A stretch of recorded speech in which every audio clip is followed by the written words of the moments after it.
புதுச்சேரி இணையவழி காவல் நிலையத்தில் நடந்த மக்கள் மன்றத்தில் முதுநிலை காவல் கண்காணிப்பாளர் திரு நாரா சைத்தன்யா ஐபிஎஸ் அவர்கள் தலைமை வகித்தார். காவல் கண்காணிப்பாளர் திருமதி ரச்சனா சிங் பிபிஎஸ் மற்றும் காவல் ஆய்வாளர்கள் திரு தியாகராஜன், கீர்த்தி மற்றும் இதர காவலர்கள் கலந்து கொண்டனர். 40க்கும் மேற்பட்ட பொதுமக்கள் கலந்து கொண்டு தங்களுடைய புகார் மற்றும் குறைகளை தெரிவித்தனர். இந்த நிகழ்ச்சியில் சில புகார்தாரர்கள் அவர்கள் இணையவழி மோசடிக்காரர்கள் மூலம் இழந்த பணத்தை விரைவில் கண்டுபிடித்து தருமாறு கோரிக்கை வைத்தனர்.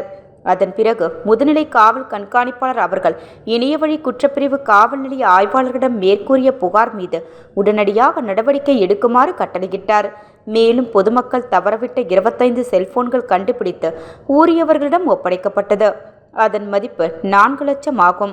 மேலும் சமீபத்தில் நடைபெறும் இணையவழி குற்றங்களான போலியான உடனடி கடன் செயலி மூலம் நீங்கள் கடன் பெற்றால் உங்கள் புகைப்படத்தை ஆபாசமாக சித்தரித்து உங்கள் நண்பர்களுக்கு அனுப்பி உங்களை மிரட்டி அதிக பணத்தை திரும்ப செலுத்துமாறு கூறுவார்கள்.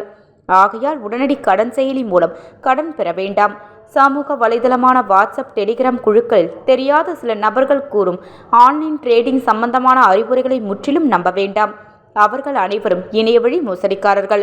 மும்பை போலீஸ், சிபிஐ, டேரி மற்றும் பேசுவதாக கூறி தங்களுக்கு அழைப்புகள் வரலாம். இது இணையவழி மோசடிக்காரர்கள் உங்களை பயமுறுத்தி பணத்தை பெருக்கும் முயற்சியில்.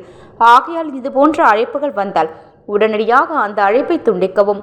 ஆன்லைன் ஷாப்பிங் செய்வதற்கு பிளிப்கார்ட், அமேசான், மீஷோ போன்ற அங்கீகரிக்கப்பட்டுள்ள இணையதளம் மூலம் பொருட்களை வாங்க வேண்டும்.